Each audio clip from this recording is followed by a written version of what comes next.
comenzamos, ya te digo, con una infancia en donde, por influencia de mi mamá, ¿no? Que fue parte importantísima de este universo pollerístico, yo tuve el privilegio de conocer a los grandes íconos de la pollera del siglo XX, como Dora Zárate, como Edgardo de León, muchas otras grandes artesanas, y este acercamiento temprano a mí me permitió escuchar sus historias, observar sus obras, admirarlas, porque a mí me encantaba siempre, muy curioso, y me encantaba estar rodeado de gente adulta, mayor. Podían ser mis papás, mis abuelos, y a mí me gustaba siempre conversar con esas personas. Entonces, ya te digo, mi formación de abogado me dio Con nosotros, Debbie Kuznitsky, aquí para avanzar en esta gran mañana en Com. Buenos días, Debbie. Buenos días, Matiel. Gusto tenerte acá. Sí, gracias, igual. Oye, yo iba a traer mi corbata, les decía antes, así de mola también como para ponernos de acuerdo todos. Creo que está apagado el micrófono. ¿Quién me apaga el micrófono? Ay, ¿Quién disculpa. apaga el micrófono este? Nunca me había pasado antes que apagan los micrófonos. Yo creo que antes los micrófonos no tenían, ese particularmente no tenía la opción. Lo que pasa es que a veces cuando quiero comunicarme con Sí, Diego, tienes razón, tienes razón. toca a veces como que para que no se escucha el aire. Pero bueno, entonces. Si no se está usando, ¿para qué se prende? Exacto. Ajá. Pero estabas contando que tienes tu Sí, tu corbata de mola. Ahorita voy a tener que buscarla para la foto. Sí. Para estar todos así como de acuerdo. A veces las cosas no planificadas salen mejor. Totalmente. Bueno, a mí se me ocurrió ponerme mi vestido. Yo en verdad me pongo bastante mi vestido. Tengo varios vestiditos de estos de mola. Entonces lo compro a un chico, ahorita no recuerdo el nombre, pero ellos estaban, que tengo entendido que ya no existe, el mercadito de Panamá Viejo, que es un muchacho que él es panameño y su esposa es de origen guna. Y entonces hacen estos vestidos. Yo tengo el primero que compré, lo compré antes de pandemia, me acuerdo, es un naranja neón, así neón, y tiene entonces la mola. Y yo quedé enamorada y luego no los encontraba más. Vino pandemia, cuando se podía salir, fui al mercadito y no los vi. Y de repente hace como 2 años, sí, hace 2 años exactamente, regresé y los vi. Y vi que estaban ahí otra vez y compré como 4. Dije, me voy a llenar de estos vestidos porque aparte que es súper cómodo, me encantan. Y yo me hice me di la tarea con el que tenía este color neón, como en verdad no se arruga, es súper práctico para viajar. Si yo viajaba a algún lugar donde no hacía frío, me llevo mi vestido de mola y he estado en Israel, he estado en Estados Unidos, he estado por todos lados.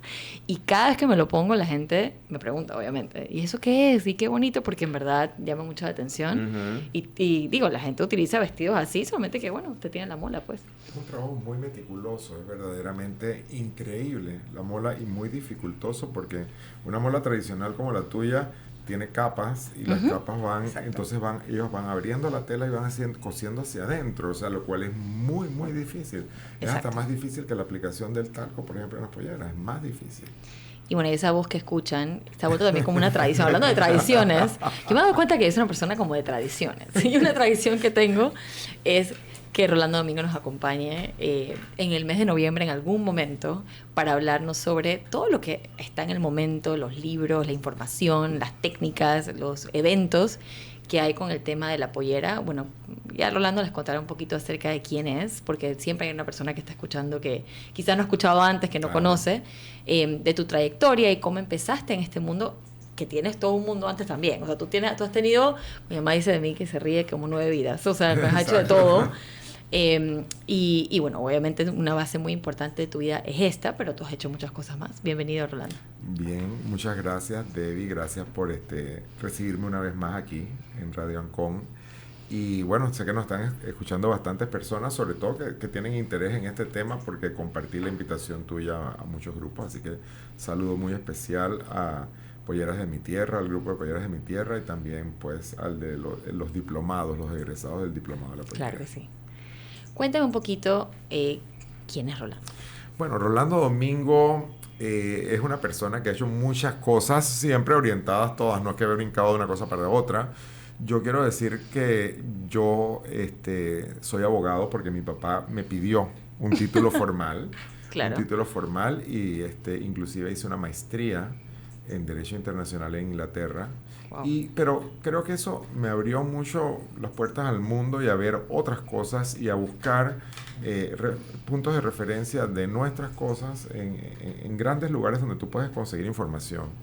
Yo soy quizás el resultado de una semilla sembrada en mi infancia, en un hogar, y eso es un llamado. Cuando yo cuento esto no es para nada más que hacer un llamado a los padres de familia para que tenemos una misión. Nosotros tenemos que sembrar ese amor a la patria, ese amor a lo nuestro, a lo que nosotros somos con nuestras luces y nuestras sombras. Pero tenemos que saber de dónde venimos para poder planificar hacia dónde queremos caminar.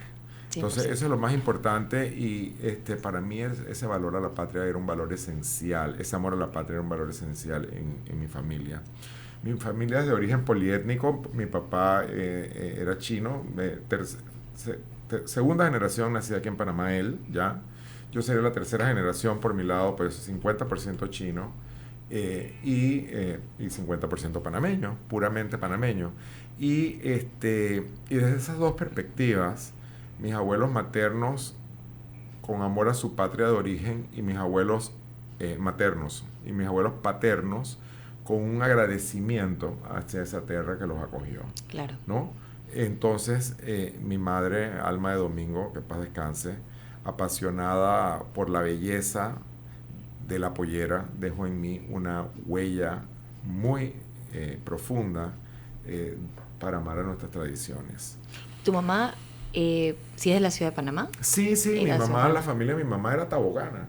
Era una familia tan vieja que Taboga era un lugar que la gente desconoce la importancia. Ese es un lugar también que yo en algún momento iré allá a recorrer esos pasos que mi abuelo a lo mejor hizo, porque Taboga, desde el tiempo de la colonia, lo que pasa, lo más importante es que Taboga era el puerto donde se abastecían, porque cuando se fundó la ciudad de Panamá, en Panamá la Vieja, ellos no previeron que ahí las mareas hacían que los barcos de más calado no pudieran llegar. Claro. Entonces todos se venían balandras, chingos, o como quieras llamarlo.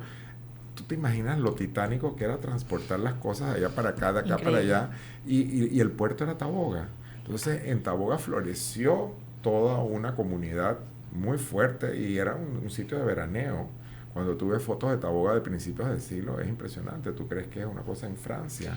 Yo me acuerdo las fotos de Endara. Sí. Ahí, bueno, con la información que se ha buscado del vestuario, tú ves a esas mujeres en Taboga. Hay unas fotos muy famosas ahí. Y me parece porque en la foto las mujeres están como desmayando el calor. O sea, están sentadas así con la cabeza. O sea, no están así todas regias, están así como tiradas. Y esos son extranjeros, pero cuando tú ves también que las fotos de los lugareños de Taboga, hay una famosa fuera de la iglesia. Ajá. Y es impresionante. O sea, esta gente como están vestidos, y ahí ves el origen de muchas de nuestras tradiciones, ¿no? Es un lugar muy importante que hay que hacer algo sobre eso. Pero bueno, para ya cerrar la primera parte que querías que me presentara un poquito, ¿no? Ya te digo, yo estudié Derecho y yo creo que eso me dio a mí herramientas fundamentales como son la disciplina de la investigación, el análisis, la capacidad de ser recursivo y de buscar múltiples caminos para llegar a un destino, claro, ¿no? Que es lo que los abogados hacemos, ¿no? Los abogados, yo nunca he ejercido, pero los abogados lo que hacen es ante un problema tú tienes 5 vías de que tú puedes tratar de solucionar. Tienes que tenerlo en tu mente estructurado de esa manera. Yo creo que eso fue para mí clave para lo que yo me he dedicado en mi vida, porque después yo fui quizás el pionero y todavía, gracias a Dios, sigo siendo un referente en lo que tiene que ver con eventos. Exacto. A mí me secuestró la sociedad a hacer eventos mayormente sociales, pero también hacía mucho corporativo grande, importante, con contenido. Quizás también un pionero en hacer eventos que tuvieran un contenido. Claro, que no fuera solamente la decoración. Que no fuera solamente que tú llegabas a un cóctel, sino que yo quería que un banco le enseñara a la gente el que ellos sabían hacer más. Claro. Y que ellos, porque eso te daba confianza. Entonces hay compañías de seguros, bancos, hice fiestas maravillosas para Sony Corporation, era una locura el contenido que uno le podía dar. Y entonces comenzamos a hacer cosas panameñas. Yo creo que nosotros cuando tuvimos momentos en que la identidad nacional tenía que marcarse mucho, yo creo que eso fue un gran logro que hicieron los militares cuando tuvieron, porque los militares comenzaron una campaña para que todos nos uniéramos en la conciencia de que teníamos que recuperar el canal. Y ellos dieron mucha importancia a las oficinas públicas, crearon conjuntos folclóricos en cada una de ellas. Y ellos subvencionaban eso, ellos ayudaban que la gente comprara sus En la playeras. zona del canal, dices. No, Aquí, o sea, aquí. los americanos. Los militares panameños, cuando vino el golpe del ok, 68, ya. ¿no? Todo ese régimen militar que tuvimos Ya. por 20 años. Claro. Los primeros, el prolegómeno de ese periodo, yo creo que Omar Torrijos hizo una campaña de concientización nacional, y aquí la música que se oía eran las tamboreras de Gladys de la Lastra, Panamá Soberana, ese tipo de cosas. Entonces, yo creo que todo el mundo cantaba Colonia Americana, no es nuestro el canal. ¿Sabes qué? ¿No? Justo ayer, que tengo que poner las otras respuestas, nada más puse una como para que la gente... puse como una cajita esta de preguntas en mis historias de Instagram, porque estábamos justamente hablando del tema del Thanksgiving, que la gente lo celebra aquí, y decía, pero ¿por qué no ponemos una fecha nuestra, de nuestro Thanksgiving? Bueno. Y una persona me compartió, dije, ¿por qué no ponemos la fecha de septiembre, de cuando se firmaron los tratados, y que ese no sea nuestro Thanksgiving? Y me pareció tan interesante ahora que lo menciona. Yo no estoy en contra del Thanksgiving, porque yo creo que es un momento, es una pausa que uno debería hacer para darle gracias. Para darle gracias y darse gracias a sí mismo, a la familia, a todo el mundo. O sea, digo, independientemente que si fue el origen, yo creo que aquí definitivamente hay muchas cosas que celebramos y no sabemos por qué las celebramos. Pero Thanksgiving es nuevo, eso tiene como unos 10 años aquí la gente celebrando eso. Bueno, a nivel Aquí amplio, me refiero, a nivel amplio, definitivamente por la cercanía con los americanos de ciertos niveles sociales, y que la cultura y el panameño se fue a estudiar a los Estados Unidos porque era la meca. Hoy en día yo estoy feliz de lo que está pasando, que quizás los Estados Unidos está tan caro para estudiar que el panameño se ha abierto a estudiar en Europa. Sí. Y como los muchachos, lamentablemente, y por eso es que nosotros tenemos que hacer que nuestra educación sea inclusiva. Yo creo que la peor desigualdad que nosotros tenemos en este país es la desigualdad en educación. 100%. En educación, porque solamente la persona que tiene poder económico tiene quizás mayor acceso a tener un futuro promisorio. Claro. Porque el idioma, el hablar otra lengua, y sobre todo el inglés, que es el idioma universal, te abre una cantidad de puertas y oportunidades. Entonces, el que no tiene esa oportunidad, ya los muchachos no tienen esa necesidad de ir a los Estados Unidos para perfeccionar su inglés, porque las escuelas son bilingües, las escuelas Exacto, privadas, nivel, sí. Las escuelas que tienen un nivel y que no tiene acceso todo el mundo. Pero entonces eso hace que hayan podido ver otros lugares para estudiar. Como España, hay mucha gente estudiando en España, y entonces yo tengo la fe que eso va a cambiar un poco la mentalidad de la gente también, ¿no? Hacerla más universal, porque Exacto. esa es la diferencia que tiene la educación más humanista quizás, que tiene la educación en Europa versus la educación en los Estados Unidos. Sí, aparte que Estados Unidos ahorita mismo está pasando por momentos un poquito caóticos. Sí. Y uno nunca sabe con qué se va a encontrar, y en efecto sí, esas opciones un poco diferentes de otra mentalidad, porque claro, uno cuando va a estudiar a esos países no solamente es la universidad, es la cultura, es lo que uno vive en esas ciudades, la gente que uno conoce, entonces es parte de esa educación holística, digamos. Sí.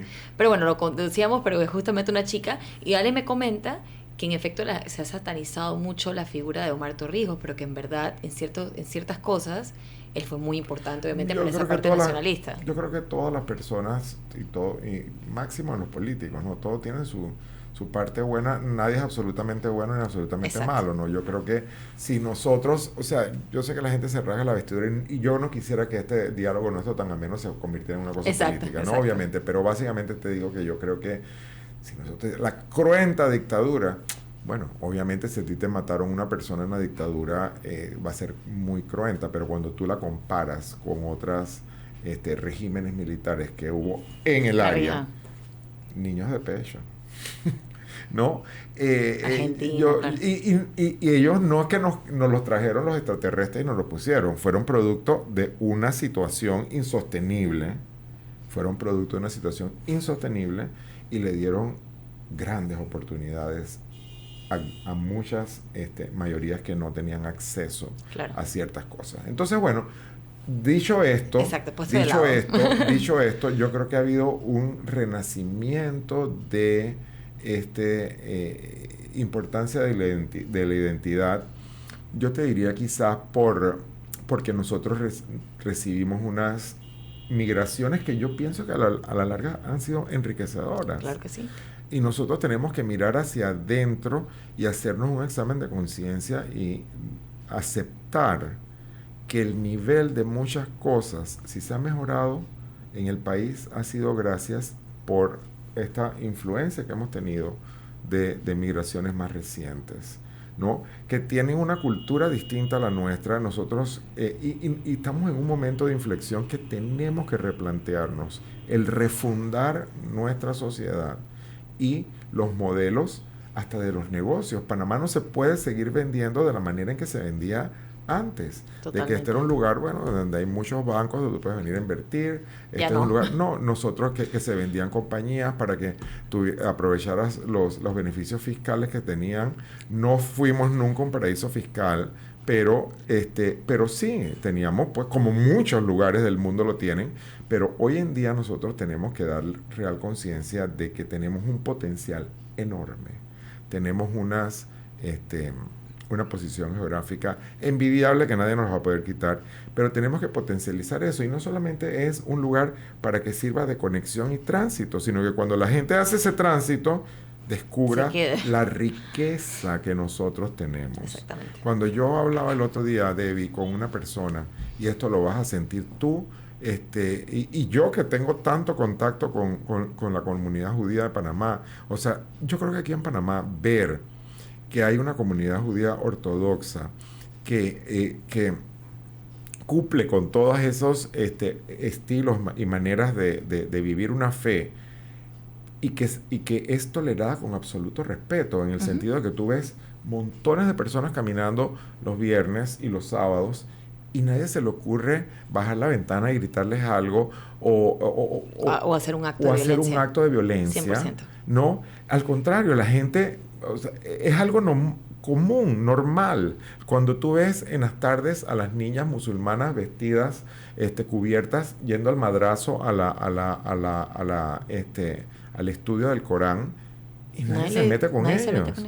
Y tú ves que convergen en los judíos con los musulmanes, con todo el mundo. Eso es una riqueza enorme que nosotros mismos los panameños no valoramos. Hoy en día envidiable. No valoramos. Y poder tener acceso a eso y conocerlo. Yo creo que el panameño hemos perdido la curiosidad. Y aprovechando eso que dices, el otro día porque lo descubrí a raíz de que me salió un video de una muchacha, o sea, no es que alguien me lo dijo o que vi un advertising, digamos, del país, pero el otro día vi que Visit Panama, o sea, una entidad gubernamental, le ha pagado 2 veces, o sea, ha hecho por promoción, como me imagino que ha hecho con otras promociones, para traer influencers, y estamos hablando de influencers de 1 millón de followers y más, ¿no? Estoy hablando de influencers así ortodoxos, claro, para que vengan a contar sobre el turismo ortodoxo aquí en Panamá, que obviamente lo hay, por ejemplo... ¿Ortodoxo judío? Sí. No, claro. Sí, exacto, como llaman ortodoxo judío, no exacto, sí. No griego. Y porque aquí hay, aparte de la seguridad, obviamente hay montones de restaurantes y montones de opciones. Yo me puse a ver los videos y la publicidad. También, sí, no, se fueron está la Shiva, está la Yeshiva. Sí, no, pero aparte los pusieron, obviamente los llevaron a lugares locales, fueron a ver la tribu en Verá, fueron a ver.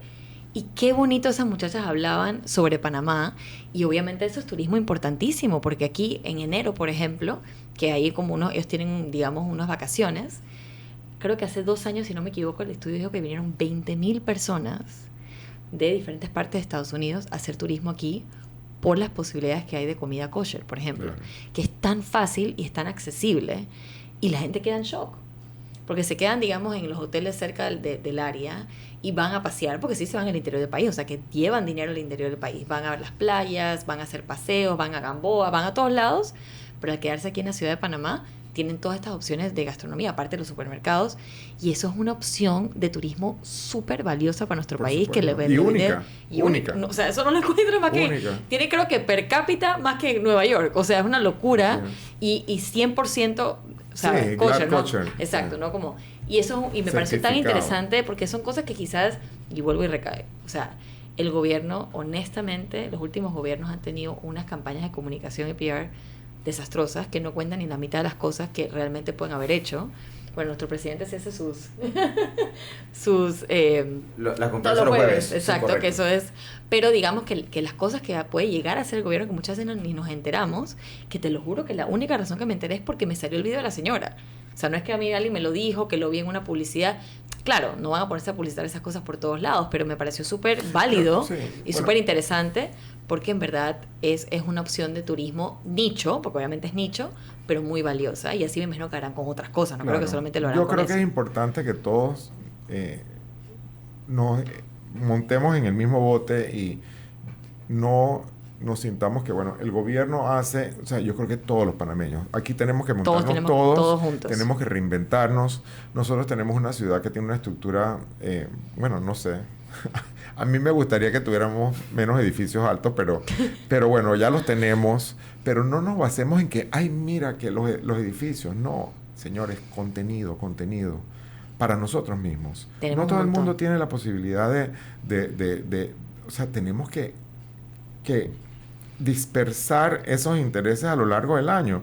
No todo el mundo puede querer ir al valle y a las playas en enero, febrero, porque eso es, señores, eso es para los turistas. Tenemos que aprender como los europeos. ¿Tú crees que el europeo que vive en Capri va a decir, bueno, es que yo voy a ir a la playa? No, yo estoy en el verano de Capri, en Italia, trabajando. Porque yo tengo que trabajar, yo no me puedo sentar en una hamaca. Haciendo su dinero. Mucha gente en Ibiza exacto. y en otros lugares hace hacen su su dinero para el resto del año. Claro. Y entonces Qué buena nosotros vida,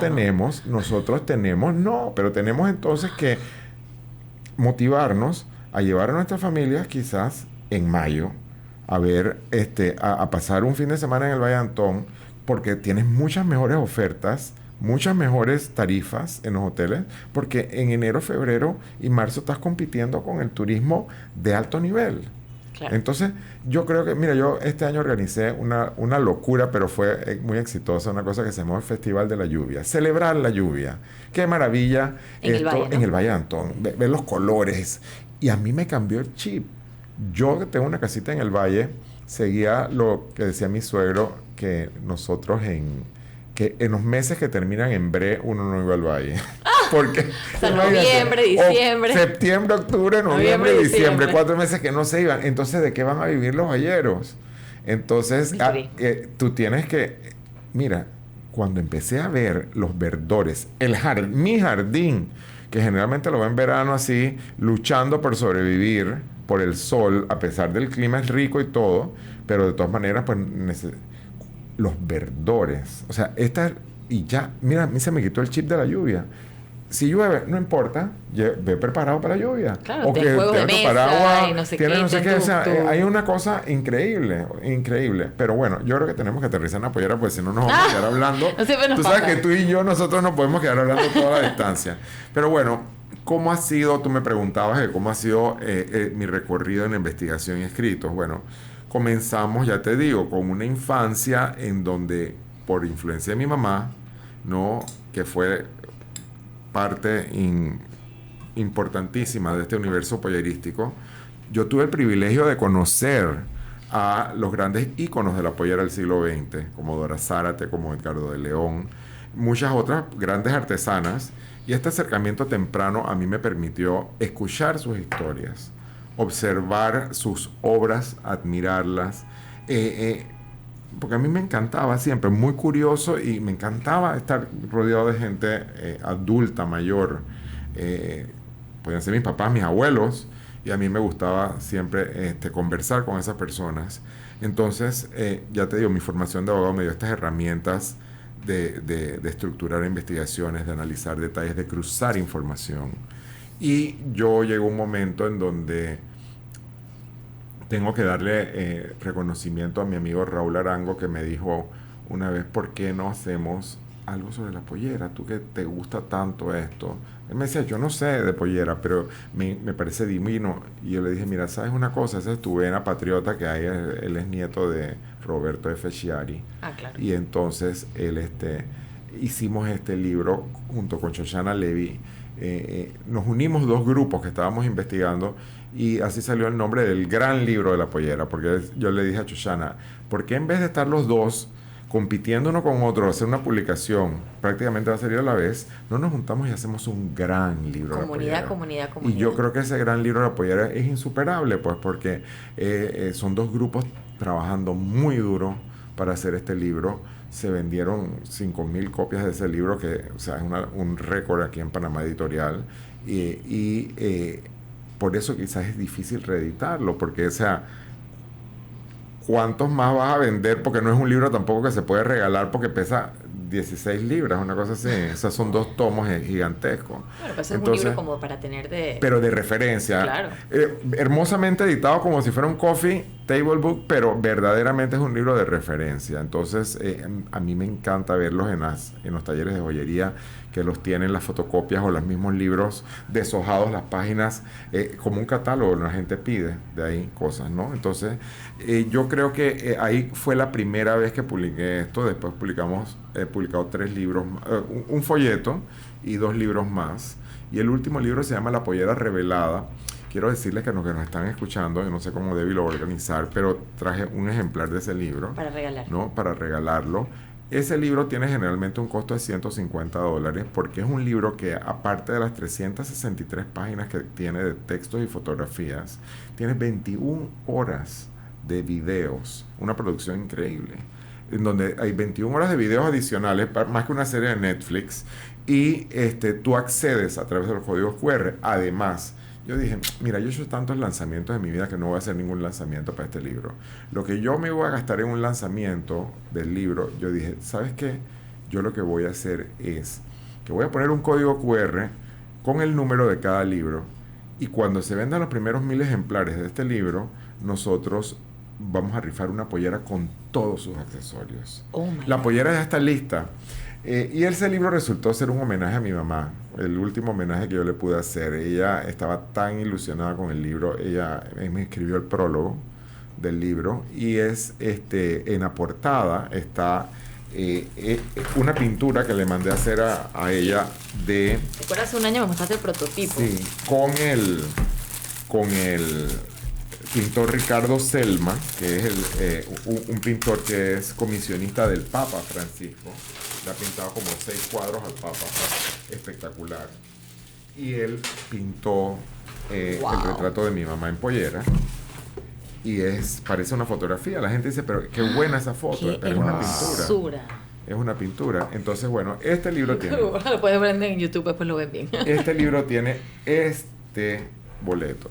Y en este boleto tú tienes un código QR y entras, te registras, y ya cuando se vendan los primeros 1,000 ejemplares, que faltan solamente 146, nosotros vamos a tener la tómbola de la pollera. Entonces, es un libro verdaderamente valioso en su contenido, y que creo que debe estar pues en todas las bibliotecas. Yo lo quiero. Bueno, también.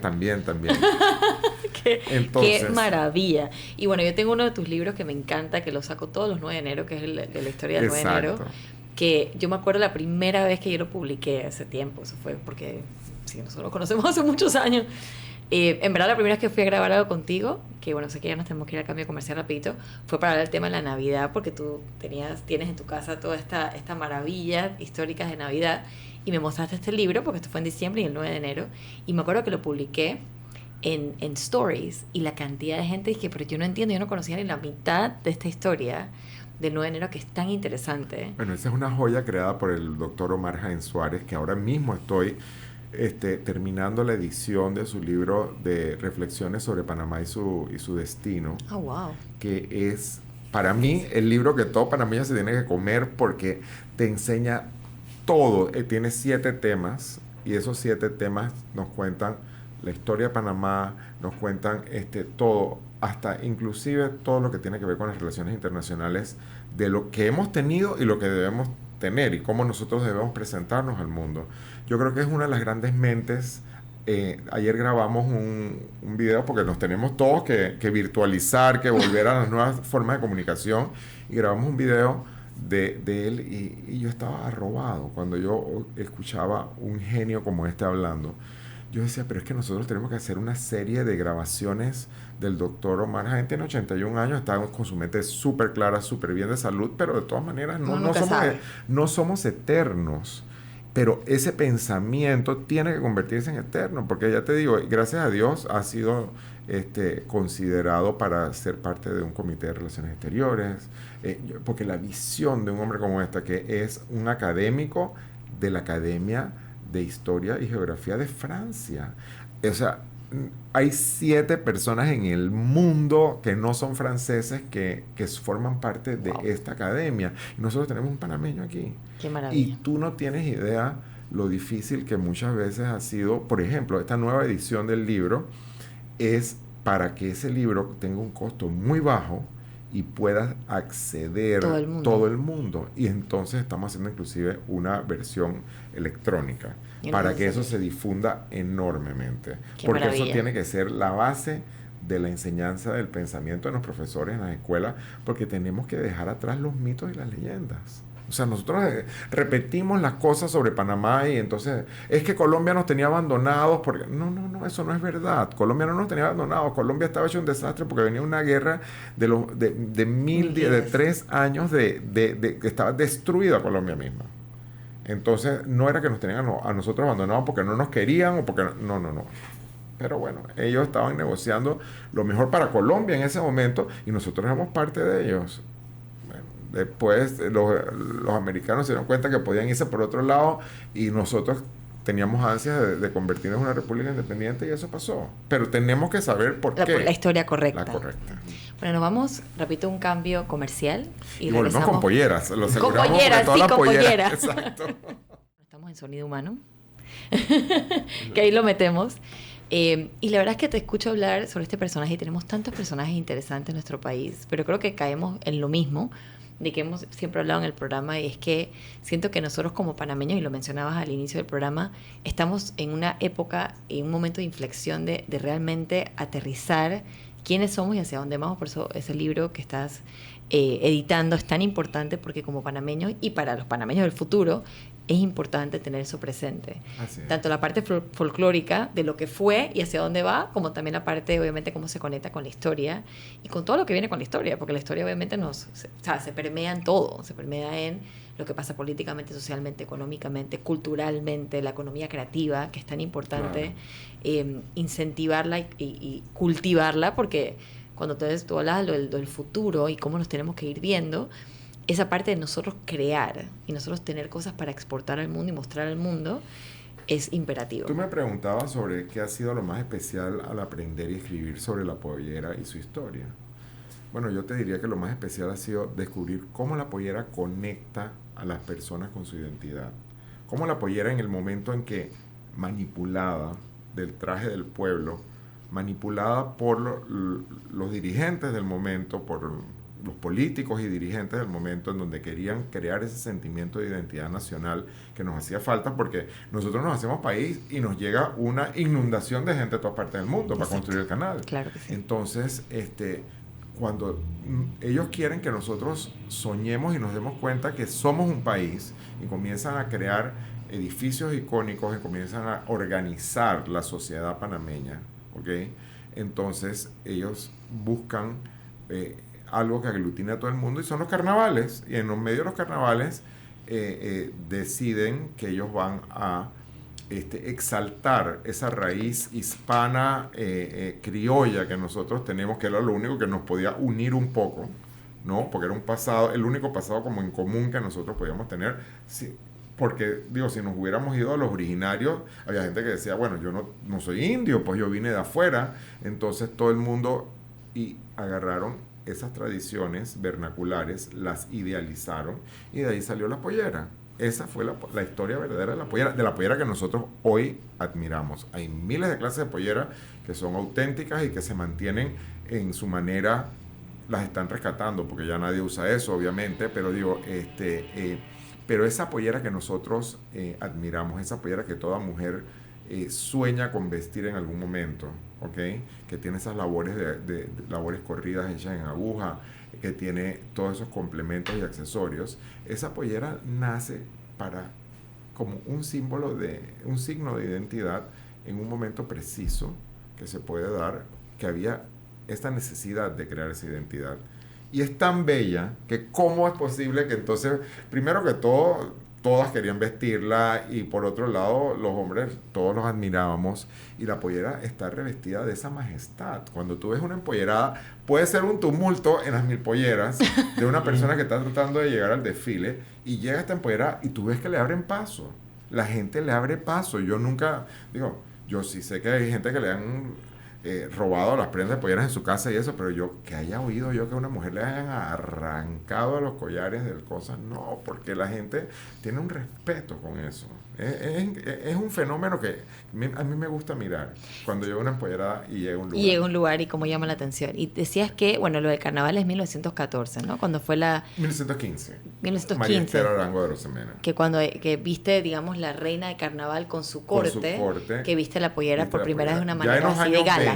Ya en los años 20, ya toda la burguesía panameña sale empollerada con esa estética más refinada y con más poder adquisitivo, pues, que la persona del pueblo. La persona del pueblo vestía a su manera, lo que tenía, sacaba su cadena, que tenía, muchos eran rosarios porque era una cosa de uso cotidiano, y la persona que tenía un poder adquisitivo un poquito mayor tenía su rosarito de oro.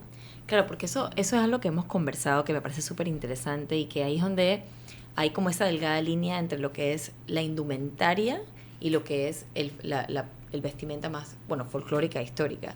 Porque la mujer, digamos, de burguesía, la mujer que vivía en los muros, digamos, de la ciudad de San Felipe, no vestía la pollera en su día a día. Jamás. Ella vestía como vestían las europeas. O sea, ella vestía la ropa, digamos, con cambio algunas de telas, etcétera, pero vestía como vestían las europeas, y entonces esa pollera se convirtió, después de este carnaval, en su versión, como tú dices, folclórica de gala, claro, pero no era la ropa del día a día. Es una alegoría, esa pollera nunca se usó así, pues entonces ya nosotros vemos que en los años 30, 15 años después de que surge esa estética de la pollera, ya la pollera sí se convierte en un símbolo por dos pruebas irrefutables. Se pintan los frescos de la Presidencia de la República y la patria está representada con una mujer engalanada de pollera, que es la hija de Octavio Méndez Pereira, el fundador de la universidad, pues de la modelo para Roberto Luis, que viste la pollera. Viste la pollera con una estética clara de cómo la burguesía la vestía. Ella tiene unos zapatos que son unos zapatos europeos, no era con tacón inclusive. Sí, no era el zapatito. No era el zapato, la babucha que llaman ahora que nosotros, no, era un zapato europeo lo que ella tiene ahí. Tiene tembleques de colores, con toques de colores, porque su familia es de Penonomé y allá siempre se utilizaron estas cosas. No tiene peinetón, por ejemplo, pero ella tiene más joyas. Tiene más joyas porque, claro, ella está representando a la patria. La patria, y ya la pollera representa a la patria. Y en esa misma época salen los primeros sellos postales que representan enormemente. Lo que pasa es que los sellos postales son la expresión del país, de cómo el país quería ser percibido ante la faz del mundo. Entonces, la pollera no sale. Si la pollera hubiese sido un símbolo, hubiera salido antes. No fue hasta los años 30 donde se emite el primer sello postal con una empollerada, con la estética esta, rica, ¿no? Y sale también inclusive una de las estampillas tiene una campesina con un pilón, supuestamente una mujer vestida de campesina con un pilón, idealizado con una montuna con sombrero, pero con la estética que hoy en día nosotros utilizamos, ¿no? Más llena de cosas. Era una fantasía. Claro. Era una fantasía idealizado, yo lo pongo así más que eso. Era un estilo idealizado de las vestimentas de la mujer del campo. De la mujer, eso es. Exactamente, porque la mujer del campo sí utilizaba temas parecidos. Más su faena. Su camisilla.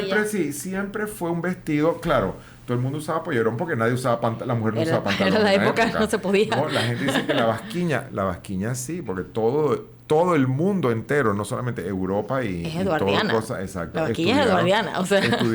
Usaban basquiña, era la vestimenta que se utilizaba para la mujer, tenía que cubrirse las piernas, y abajo de eso tenían que usar un fustán, un peticote, o un enagua, pues. Entonces, eso es, pero la basquiña no se usaba para bailar. Por eso las basquiñas antiguas que hemos podido encontrar basquiñas antiguas. ¿Ah, sí? El faldón es más en línea A. No tiene vuelo porque tú no necesitabas ese vuelo para bailar. O sea, tiene nada más un susto y muchas veces en el susto se le ponía la división es distinta, no es en el medio de las cosas, es un poco más abajo. Okay. Y tiene un encaje en el pegue, ¿no? De adorno las que podían tener, y si no, hay también lisas que no tienen encaje, pero la forma es diferente. No tiene este vuelo, no tiene este recogido arriba, no tiene esta cantidad de tela, porque eso no se usaba para bailar. Eso era un vestimenta diaria. Cuando surge la basquiña como una vestimenta para bailar y se pone con pollerón entonces de montuna, ¿no? Un pollerón de zaraza. Claro. Cuando los conjuntos folclóricos, en esa época, yo te digo, los 70, necesitaban cambio de vestuario. Entonces la mujer tenía que... se empezaron a desarrollar estampas. Pepe Zarzanedas, que fue el genio más grande que ha tenido Panamá en cuestiones de teatro, ¿ok?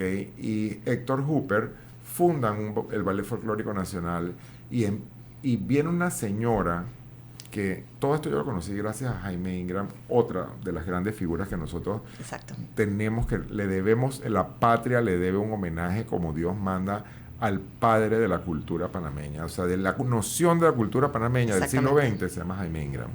Entonces, bueno, él agarró y apoyó a Pepe Zarzanedas y a Héctor Hooper a crear esto, pero eso fue influencia de una señora que vino a Panamá en el año 75, que se llamaba... Yo tenía 11 años nada más. Yo no soy como Mayín, pero yo tenía 11 años, yo fui muy precoz. La cuestión es que a los 11 años yo estaba en Pero me esto parece ya. Maravilloso que un niño de 11 años tenga tanto interés, eso tanta se llama pasión. eso se llama casa, cuna, crianza. Sí, no. Sí. No tú vienes con un chip, pero mucha gente está con ese chip y ese chip no lo tienen no utilizado porque no lo han expuesto a la experiencia. No, te lo digo a nivel personal, o sea... Yo soy así también en mi casa, o sea, yo siempre estoy enseñando a mis hijos. Justo hoy puse un story que cuando hay mañanas así soleadas que me ponen de buen humor, les pongo, por ejemplo, Good Morning de Singing in the Rain. O sea, esa es la música que escucho. Digo, no estoy hablando todo de Panamá, pero a mí me encanta enseñarle a mis hijos. Y hay niños que se van a interesar y hay niños que les va a parecer como que cringe. Pero eventualmente cuando estén más grandes o cuando tengan ellos sus hijos, ese sedimento queda y se le va, porque a mí me pasó eso. O sea, yo escucho la música que escucho, la música clásica, eso porque fue lo que yo escuché en mi casa, con mis padres y mis abuelos.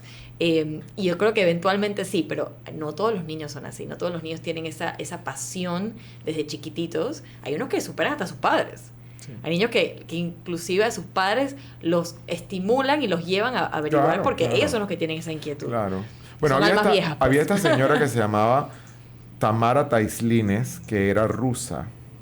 Era una mujer rusa, de la aristocracia rusa, que se fue, y ella vivía en París. Tamara vivía en París y conoció a tío Jaime y a tía Nelly Ingram porque como pianistas, y ella pensaba que eran unos fenómenos musicales maravillosos, entonces ella los representaba en Europa a ellos. Okay. Era como su agente también. Su agente. Y entonces ella trajo a Panamá grandes cosas como el ballet de Senegal, el ballet de Tahití, que fueron un escándalo cuando se presentó aquí en Panamá, porque eran cosas reales, las mujeres con los senos al aire, porque así es. Claro. Aquí en Panamá, pues las tahitianas le pusieron unos cocos y unas cosas para taparle los senos, pero era bellísimo esto. Entonces, bueno, muchas cosas importantes. El ballet de Cabardinca. Bueno, muchas cosas importantes las trajo Tamara con tío Jaime Ingram y le presentaron a ella el ballet. Tamara era una mujer muy directa, me parece estarla viendo. Y se quedó mirando así y dijo, no sirve. No sirve. Porque esto a los 5 minutos va a aburrir. Tú tienes que contar una historia. Wow. Tú tienes que hacer un desarrollo de cómo llegas para entonces, bueno, y eso le voló la mente a Pepe Zarzanedas y se creó entonces un espectáculo en donde se mezclaban todas las costumbres, era costumbrista sobre Panamá. Claro.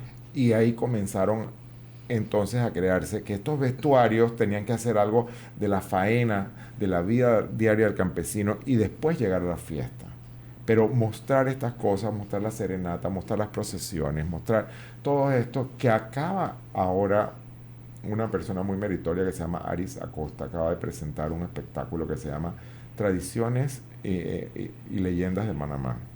Yo vi ¿no? los stories. ¿no? Maravilloso, maravilloso porque estamos rescatando un libro que todos leíamos en la escuela y que bueno, lo quitaron y yo no sé, a lo mejor nos ponen otras cosas, leen otras cosas los chiquillos y yo creo que eso es parte de nuestra identidad, ¿no?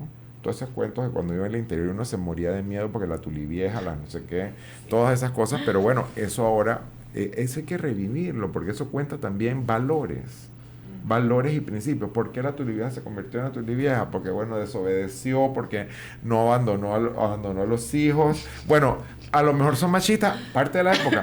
Adaptémonos un poco en el mensaje.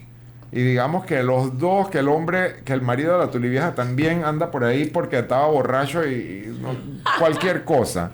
Nosotros, pero eran principios y valores, era la manera en que nos enseñaban a nosotros a tener... La historia. Exacto. O sea, nuestras leyendas. Entonces, bueno, yo creo que básicamente es importante, que las instituciones gubernamentales, porque tú me preguntabas también qué necesita incorporar las instituciones gubernamentales para atesorar y asegurar la información para las futuras generaciones. Yo creo que las instituciones gubernamentales deben enfocarse en la educación, en la documentación, en el apoyo activo a los guardianes de nuestras tradiciones, ¿no? La gente que está allí en esto. Es imprescindible crear centros de investigación. Para documentar y recopilar cosas. Hay gente que dice, yo tengo esta cosa, pero ¿dónde lo llevo? No tengo confianza porque no hay un museo. Bueno, no abramos el museo porque eso, bueno, tenemos que abrirlo en un momento, pero digo, hagamos una oficinita en el Ministerio de Cultura en donde verdaderamente a ti te den un registro, un recibo. Yo estoy entregando este documento. Mi tercer libro, La Pollera, ese de La Puerta de las Damas de la Capital, surgió, en mi segundo, surgió cuando ya nosotros estábamos revisando las pruebas que se había impreso el gran libro de La Pollera. La señora Irene Novi de Brostella me entrega este documento que le habían dado a su mamá cuando fue reina de los carnavales y que ella me dice, esto se lo mandó un señor que se llama, aquí está firmado, que conocía a mi abuelo, que era el Contralor de la República, y le dice, para que cuando tu hija acaba de ser reina sepa de dónde sale nuestra pollera. Un documento que mencionaba a las mujeres del arrabal que eran famosas por las polleras, un documento que fue la columna vertebral de mi segundo libro, y ese documento llegó a mí porque ella me conocía y no sé qué, que le iba a dar algún valor a lo mejor al libro, al documento, y el documento fue esto. Pero, o sea, ¿cuántas cosas de esas que nosotros nos van a contar nuestra historia deben estar por ahí? Pero ¿a dónde lo llevas? Bueno, justamente que mencionas eso, habían dos preguntas que te quería hacer. Una, que bueno, que es algo que puede llamarse nuestro clima, puede llamarse nuestra cultura, quizás en su momento, de no entender la importancia de la historia o no tenerla presente. Pero mencionabas que habían encontrado, por ejemplo, vasquiñas antiguas y otras. ¿Qué se ha podido rescatar? Y porque yo sé que muchas cosas lastimosamente no se guardaron en su momento. O sea, no somos como quizás otros países donde tú realmente puedes ver que la gente guardó sus cosas. Aquí, bueno, yo he encontrado ya más en temas de indumentaria, sí he encontrado cosas súper interesantes de gente que así mismito me lo ha dado, me lo ha prestado para exposiciones que he hecho, etcétera. Pero a nivel folclórico, ¿qué cosas, por ejemplo, se han encontrado y que, bueno, obviamente ya sea las familias lo resguardan o en algún lugar, sabemos que no hay un museo específico donde se puedan guardar en este momento, pero qué piezas históricas se han encontrado y qué tanto hay, qué tanto no hay de eso? Porque lo otro que quería mencionar es que justamente la otra semana viene la licenciada Catherine Bucrón, que es la directora nacional de Derechos Culturales y Ciudadanía del Ministerio de Cultura. Porque en efecto, ella acaba de entrar y parte de su trabajo es ver el tema de los museos, ver el tema de rescatar los espacios. Yo estuve conversando con ella porque, ahorita que lo mencionabas, el tema obviamente de todas estas culturas que vinieron de afuera, todo este material, cosas que gente puede tener en sus casas que no sabe dónde poner. Yo no sé si alguna vez has ido a Ellis Island. Sí, cómo no. El museo que ellos tienen en unas... Es encantador. Que donde tienes todas las porque culturas. Porque es que tú te sientes identificado inmediatamente porque hay referencias de historias similares a las que nosotros tenemos, donde tenemos inmigrantes. Es una maravilla. Aquí, yo una vez hice para el centenario con la comunidad judía, hice 100 años de presencia de los judíos en Panamá, una exposición en el Club Hebreo, y era bellísimo. Tuve nada más un área de vestidos de novia. Tuve otras de los hawán. Hawán es como especie de un mortero que que todo el mundo tenía para poder hacer los condimentos y preparar las comidas. O sea, ¿Te imaginas un espacio así? Sí, una belleza. De diferentes culturas donde familias donen o presten. Eso es lo que para mí, para mí tendría que contar una exhibición seria sobre el Canal de Panamá. Yo creo que una exhibición seria sobre el Canal de Panamá en cualquiera de las esclusas o fuera de las esclusas, en tanto espacio que hay en las áreas revertidas, debería hacer lo que el título de un libro de Omar Jaén que se llama El Canal de Panamá, como es un homenaje a la creatividad humana, a la historia de reinventarse. O sea, porque yo creo que cuando nosotros visitamos el Canal de Panamá, perdemos el foco de que eso es un homenaje al ingenio humano. Que eso no es ni siquiera un homenaje a los panameños. Los panameños no tenemos ningún mérito. O sea, yo creo que o sea, vinieron las grandes mentes del mundo en ese momento. Se convergieron aquí para hacer esa maravilla que iba en contra de todos los dictámenes de la naturaleza, o sea, y vencieron para crear esta maravilla. Entonces yo creo que todo el que visita allí se tiene que sentir parte de eso. Dice, wow, yo tengo también ese germen en mi cabeza. Ese sentimiento no nos los causa cuando nosotros visitamos el Canal de Panamá. Entonces yo creo que esa es... O sea, se causa un sentimiento quizás de maravilla, de tecnología, pero no de la parte identidad. Humana, de identidad, pero de identidad mundial, universal. Sí, claro. Tiene que ser una cosa de identidad universal, porque si tú escarbas un poquito, hay gente de todas partes del mundo ahí. Pusieron su trabajo ahí. Claro, y cuando uno visita, por ejemplo, Ellis Island, uno cuando escucha Ellis Island, uno escucha, este lugar donde llegan estas personas a buscar un mejor futuro, pero también escuchas todas estas historias de terror que los echaban para atrás. Pero cuando tú vas ahí y tú ves, claro, hay momentos muy difíciles, gente que quedaba ahí en cuarentenada, pero cuando ves esa parte de ese museo y conoces todas esas historias y tú ves realmente ese sueño americano, como que dejar... Esas historias de éxito después que salen de allí. Exacto, o sea, es como que sales de tu país, de tu miseria, de tu famine, de tu miedo, de tu todo, a el sueño americano, y eso es lo que ellos te presentan en ese museo, como que viniste aquí a hacer un futuro. Yo siento que eso es algo, y también es un homenaje a todas esas culturas que llegaron. Yo creo que, y bueno, nosotros tenemos que poner ese reto al gobierno actual y a la sociedad y a la sociedad actual que nosotros estamos viviendo. Pero tenemos que mirarlo con luces largas. Esto es un proceso que a lo mejor no va a durar 50 años, pero te voy a decir un proceso que no va a ser en 5 años. No, claro que no. Pero tiene que comenzar los primeros 5 años de un proceso de 50 años. Digo, es nada. Cuando nosotros nos damos cuenta, bueno, nuestros nietos tendrán un mejor Panamá. Nuestros nietos tendrán un Panamá renovado. Vamos a ponernos así, pero si nosotros no comenzamos hoy, claro, eso nunca va a pasar. Entonces lo que yo pienso que es vital que desde temprana edad se implementen programas educativos que enseñen a los niños a valorar sus raíces culturales, cualquiera que sea, valorarlas, y que a los otros a aceptarlas y entenderlas y compartirlas. No sé cómo vamos a regalar el libro, si quieren... A mi papá, saludos a mi papá que me está escuchando, Gabriel. Y es interesante los libros, yo quiero uno.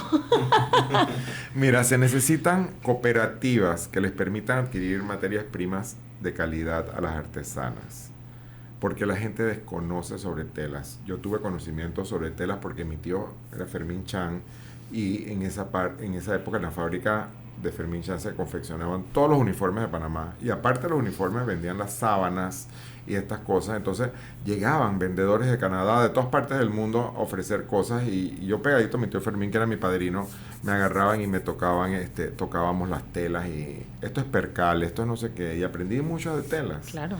Y entonces es increíble cómo los artesanos muchas veces le venden gato por liebre. Uh-huh. Y no es por maldad del que vende la tela, es que el que vende la tela tampoco sabe. Claro. Entonces no hay nadie. Todo el mundo le dice que cuando yo empecé a revivir esa pollera de organdí, que fue una de las primeras que hubo aquí en Panamá, en el pasado reciente, pues, y yo enseñaba esto y dice, esta es una organza, me decían las mujeres allá en cosas. No es organza, eso se llama organdí. La organza o es de seda o es de nylon. Esto es un tejido de algodón, y esto es un tejido distinto, que tiene un proceso y es muy difícil para manipular y muy delicado. Entonces, bueno, eso era nosotros tenemos que garantizarle a ellas buenos precios, buenas calidades, y también fomentar la sostenibilidad de estas cosas, nosotros tenemos que crear cooperativas para que ellas compren a mejor precio y para que ellas vendan también a mejor precio. Porque la pollera hoy en día se ha ido complicando tanto en el anhelo de la mujer de ser diferente, a lo mejor, que es inaccesible. Es inaccesible para, digo, todo el mundo. O sea, claro, en esta sociedad hay mucha gente que tenemos vicios. Entonces la pollera es un vicio. La pollera es una adicción. Entonces tú te haces adicto a la pollera, es tu vicio, y así como hay gente que se gasta toda la plata en lotería, se gasta la plata en los caballos, hay gente pues que invierte en polleras, en claro. polleras. Por lo menos es un vicio que te queda algo bello. Es histórico y ¿sabes? A jugar familiar. Y estás, ¿cómo se llama? Y estás colaborando con unas economías mucho más importantes de lo que la gente piensa. Pero claro, lo que tú dices también de la democratización. Tiene que haber. O sea, y tiene que haber cosas lindas. Y tú saber que estás comprando cuando lo que yo estás veo comprando. Y cuando yo veo en los almacenes que la gente agarra y los apasionados de la pollera los matan, yo creo que todo el mundo tiene derecho a vestirse de patria y entonces les ponen en las escuelas o en las oficinas o en las instituciones públicas que tienes que venir con algo típico, y cuando vas a ver cuánto cuesta una camisola, cuesta $200. Oye, ese es el salario quincenal de mucha gente. Entonces Exacto. no puedes tener eso.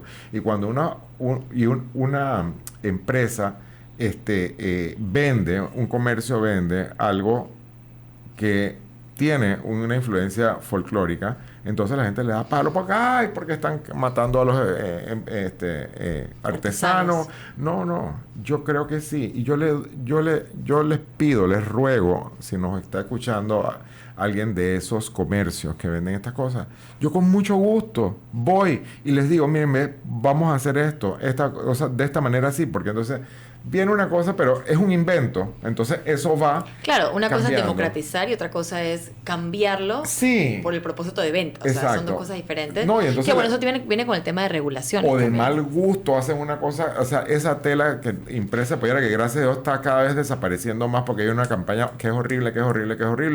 O sea, eso... Yo tengo muchos amigos que son policías de polleras. Pero literal.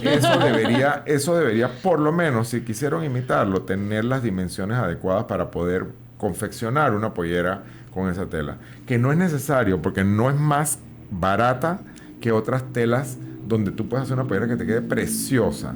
Hay unos linones de motita a muy buen precio, más barato que la presa de esa pollera, de esas polleras impresas.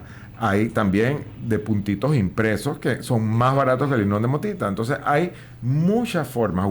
Una pollera de igual, como tú hablabas, con las cañitas, Exacto. que son las alforzas que tú La que decías, la que tiene mi mamá en la casa. desde 8 años hasta los 16. Y mira tú, una mujer alta a los 16 ya tenías tu altura.